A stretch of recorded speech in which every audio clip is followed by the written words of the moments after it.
Audible Inc. presents The EQ Edge, Emotional Intelligence and Your Success, 3rd edition. Written by Stephen J. Stein, Ph.D., and Howard E. Book, M.D. Narrated by Liam O'Brien. Introduction.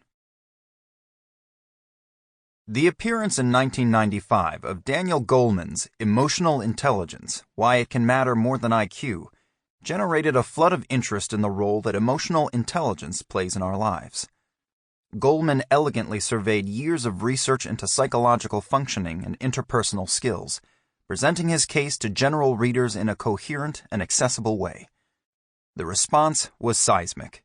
At long last, the so-called soft skills which do so much to determine our success were rescued from the fringe and seriously considered by mainstream educators, business people, and the media.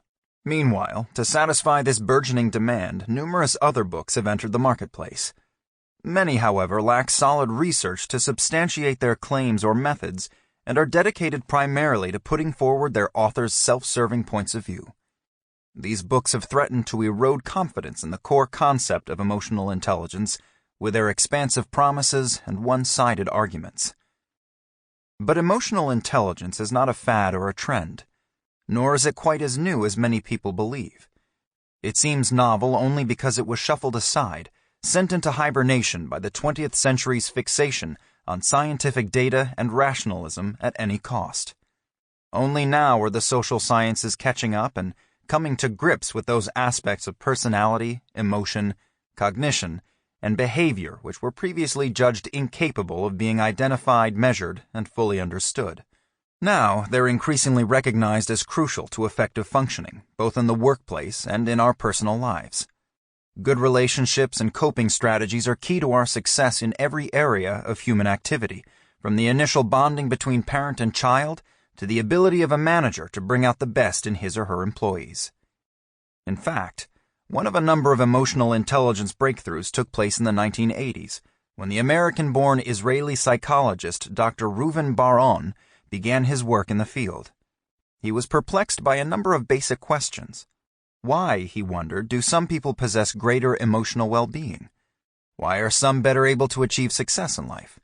And, most important, why do some people who are blessed with superior intellectual abilities seem to fail in life, while others with more modest gifts succeed? By 1985, he thought he'd found a partial answer in what he called a person's emotional quotient, EQ, an obvious parallel to the long-standing measures of cognitive or rational abilities that we know as IQ, or intelligence quotient. This was an interesting hypothesis, but it remained untested, until Bar-On developed an instrument which became known as the EQI, which stands for Emotional Quotient Inventory.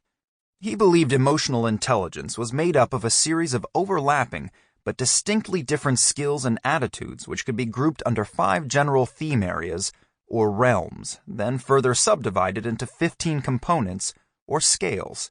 This was essentially what came to be referred to as the Bar-On model of emotional intelligence, upon which the EQI was developed. Even when the EQI was in its infancy, Bar-On had a hunch that the skills it was designed to measure would eventually prove to be even more important than traditional cognitive skills when it came to successfully coping with life's demands. While Bar-On was working toward the formulation of the EQI, we had been busy in our respective fields. Oddly enough, since we hadn't at that point met, both of us were gradually coming around to the same way of thinking. Stephen had founded Multi-Health Systems, MHS, which publishes a wide selection of psychological tests and other materials. These tests performed, and continue to perform, an extremely valuable role. But almost by definition, the majority of them dealt one way or another with the negative, the downside of human experience, in that they identified and assessed all sorts of difficulties, deficiencies, and problems. Meanwhile, a movement known as positive psychology was gaining broad acceptance. Many practitioners began to suggest that in order to treat, for example, depression, a good first step would be to look for a skill or competency and build from there. An area in which someone was functioning well could serve as the basis for meaningful change and point the way to an eventual cure. At about this time, Stephen was introduced to Reuven Bar-On, who was then attempting to interest North American publishers in his as-yet unfinalized EQI. Stephen was drawn to the concept Sample complete. Ready to continue?